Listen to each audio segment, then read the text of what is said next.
May tinanong na bata dito sa amin. Ang tanong, ano daw ba ang pambansang isda? Ang sinagot ba naman ay tilapia. Natawa yung nagtanong. Ang sabi, hindi naman tilapia ang pambansang isda. Bakit tilapia ang sabi mo? Sumagot ulit yung bata. Ang sabi niya, kasi daw yung nanay niya, halos araw-araw daw tilapia ang pinahuulam sa kanila. O siya, baka mamaya ikaw din nag-isip. Baka mamaya iniisip mo rin tilapia ang pambansang isda. O baka mamaya nag-isip ka rin kung anong pambansang isda. Sige nga, i-comment mo dyan sa baba. Ito na nga, back na tayo dito sa ating ginagawa. At ito nga, naglinis nga tayo ng ating mga tilapia nabili sa palengke. At para madoble, hinati ko nga sa dalawa kasi nga 5 piraso nga lang yan. Baka mamaya magkauna-unahan pa. At baka nga mamaya may maubusan pa, kaya ginawa ko, pinutol ko na lang. So aas na natin ito bago natin niluto, para nga medyo may lasa agad siya. Kulang ang sarap ng tilapia kapag walang konting alat. Nagpainit na pala ako ng mantika at prituhin na natin ito.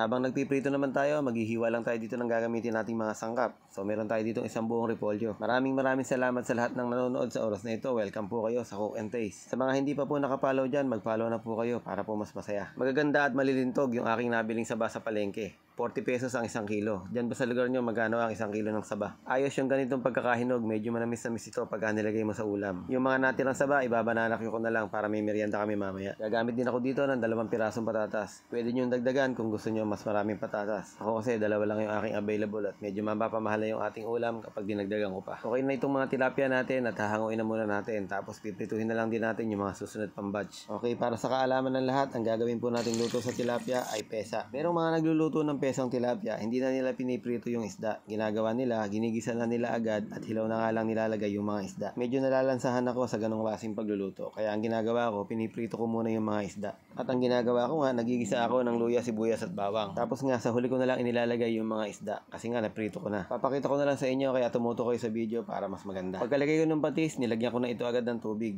Kayo na ang bahala kung gaano karaming tubig ang ilalagay nyo. Pagkatapos ng tubig, ilalagay na natin yung mga hiniwa natin patatas. Isusunod na rin natin yung mga saging na saba.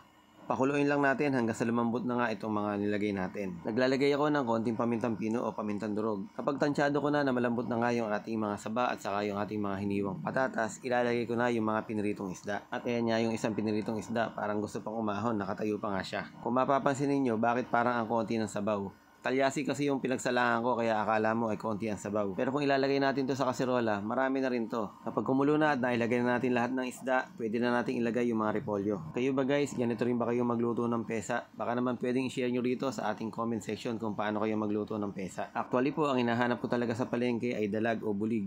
Since wala po tayo nakitang dalag, ito na lang pong tilapia. Ang sabi ng aking binibilhan, naubos na nga daw ang kanyang tindang dalag. Kaya kung pwede, tilapia na lang. Dahil nga sa madali naman tayong kausap, masarap naman kaya ang pesang tilapia. At heto na pala yung kinalabasan. O diba? Ang sarap-sarap tingnan. Makakailang kanin ka kaya dito pag ganito ang ulam mo. Salamat po sa 3 minutes na ibinigay nyo. Baka po pwedeng pakishare itong ating video. Salamat, I love you all.